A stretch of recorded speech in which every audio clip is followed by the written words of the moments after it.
Leşimizni davamlaştırmaz hürmetli vatandaş. Birinci sağış 2019 yılı 10. ayının 4. günü haftiga cüme. Endike mavzununda Şangan niqablanışını çekleş kanununu yolu koydu. Bu eş yeni bir meydan narazılıkta kozgudu. Mavzulu haber 10. ayının 4. günü Amerika bazılarının Xitay Türk programı ilan kılındı haber. Bundan başlar.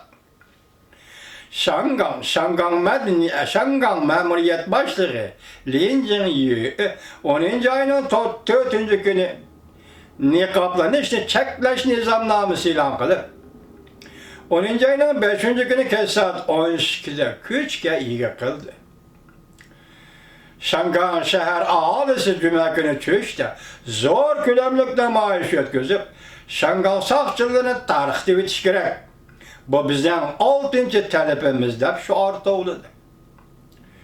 Şangan Memuriyet Başlığı Lin Jingyu 4.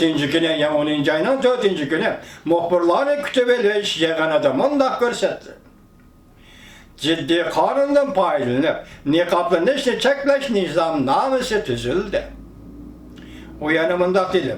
Ötken 4 aydan beri ötküzüp bir işe karıştırış namayişi bugünkü günde zorballık ve toqnaşqa terakki kıldı. Kişiler hoşyar bolmasa bolmaydigan bir dereceye yetip geldi. Lin Jingyu bunu ilan kılıştan bura Şangan Qurg'uchilar guruhi tarafından kanun chiqarish komitetiga a'zo bo'lib saylangan qonun tuzguvchilar va Jungo Xalq vakillar qurultayining Şangan vakillari muxbirlar yig'ini o'tkazib niqoblanishni cheklash qonuni rasmiy ilgari surdi. Niqoblanishni cheklash qonunini rasmiy ilgari surdi. On minglagan Şangan şehir halkı cuma günü bir neçe rayında toplanıp namayış kılıp niqoblanishni cheklash qonuniga qarshi g'azabini ifodaladi.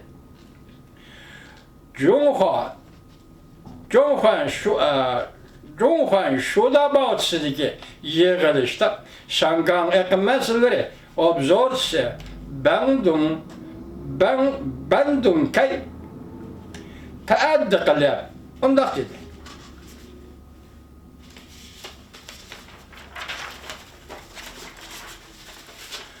Taaddi qilib undaq dedi. Agar shundaq bo'ladigan bo'lsa, men qora kostyum kiysam qonunsizlik bo'ladi. Men bilaman dunyoda eng qadrli kishining har bir shaxsning erkinligidir.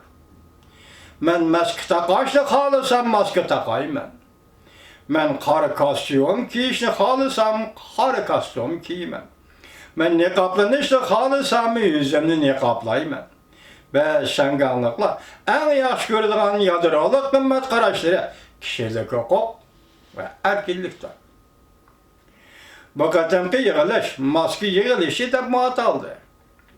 Ba'zilar mundaq deyishdi. Biz odatda namoyish qatnashganda og'zimizga maska taqamaydik. Endi bugundan boshlab og'zimizga maska taqaymiz.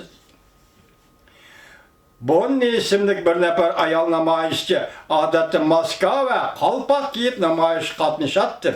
Endi bugundan boshlab bütün qora kiyim kiyip qurollanaman. Mening demoqchi bo'lganim niqoblanishni avvostalashtirmasligimiz lozim. Bizning har qanday joy o'zimizni asrash, o'zimizni qo'llash huquqimiz bor. Bunun mundaq dedi. Niqoblanish qonuni bu bir chaqanilikdir. Saqchilar niqoblanib ko'zini o'rab olsa bo'ladi ekan, zo'rliq ishlatib namoyishchilarni ursa bo'ladi ekan, qo'lga olsa bo'ladi ekan, har qanday mas'uliyatni ustiga olmasa bo'ladi ekan, nima bundaq gap bor ekan? Biz nemishqa niqoblanib o'zimizni asramaymiz? Bu qatimki yig'ilishda muxbirlar saqchilarni tarqitib etish to'g'risi to'g'langan shuarlarni qadam-qadamda yoki Şangan namoyishchilar bu qatimda Koda 6. talep boğandak bakatımanda ne dedi? Şangan sakçılarını atalmış sakçılar koşuyorlarını tarıktı bitsen dedi. 70 yıl öttü bez Şincan Uygur Abdunum Rayın yani Uyguristan'da müstemlik Uyguristan'da sakçı boptille Xitay'ın kurulması. Xitay'ın memuriyet kurulması. Sakçının hemmisi Xitay. Tercümanlık qağan bir işken hepər Uygur nisab qalmağanda hemmisi Xitay.